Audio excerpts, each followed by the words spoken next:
Telugu cinema కళాకారులు కానీ ఎవరైతే ఊరిని ఓడని అమ్మల్ని బాబుల్ని అందరిని వదులుకొని ఇదిగో హైదరాబాద్ వచ్చి మేము కూడా కళాకారులు అవుతాం, మేము కూడా సినిమాటలు అవుతాం అని ఎవరైతే వచ్చారో వాళ్ళకి చాలామందికి అవకాశాలు కుదరబడుతున్నాయండి.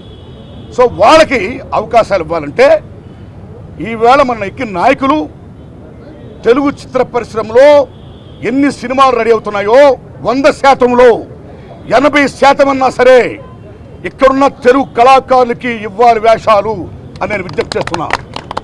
అందుకే బాబా సాహెబ్ అంబేద్కర్ మహానుభావుడు ఆనాడు భారత రాజ్యాంగంలో అర్హతలుండి కూడా అవకాశాలు ఎవరికైతే ఉండవో అటువంటి వాళ్ళకి అవకాశాలు కల్పించడం కోసమే రిజర్వేషన్ అన్నాడు ఆయన. అదే దశలో ఈ నెగ్గిన నాయకులు ఈవేళ మన భారతదేశం ముఖ్యంగా మన తెలుగు పరిశ్రమ నేషనల్ ఇంటర్నేషనల్ లెవెల్లో ఆ హైట్కి వెళ్ళిందండి. హ్యాట్స్ ఆఫ్ వెళ్ళాలి, మార్కెట్ వెళ్ళాలి.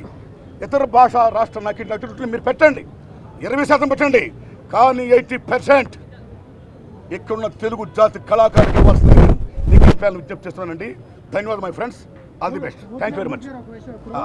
హీరోయిన్లు ఇక్కడ నుంచి సంపాదించిన చాలా మంది హీరోయిన్లు ఓటు వేయడానికి కూడా రావట్లేదు. కనీసం వాళ్ళ మీద ఎటువంటి యాక్షన్ మా తరపు నుంచి ఎటువంటి యాక్షన్ ఎప్పుడు తీసుకోవాలి.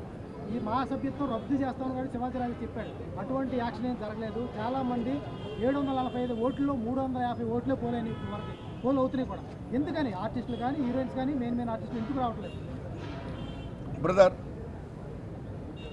ఇది వారు ఏ షూటింగ్ ఉన్నారో ఏ విదేశాల్లో ఎక్కడున్నారో నాకు తెలియదండి. దట్ ఈస్ దేర్ పర్సనల్స్ అండి. ఓటు అనేది బాధ్యత. ఒక్కొక్క దశలో ఓటు అనేది బాధ్యత. మనం ఓటు వేసినాడే ప్రశ్నించే అధికారం కూడా మనకు ఉంటుంది. ఓటు వేయినాడు మనకి రైట్ కోల్పోతామండి.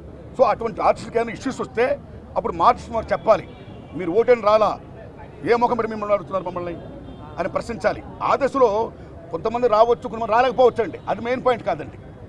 అటువంటి వాళ్ళ మీద ఏం చర్య తీసుకోవాలన్నది ఈ నెగ్గిన నాయకులందరూ ప్యాన్గా ఏర్పడి ఒక కమిటీగా ఏర్పడి ఆ చర్య తీసుకోమని చెప్పండి. ఇది నా విషయం చెప్తండి.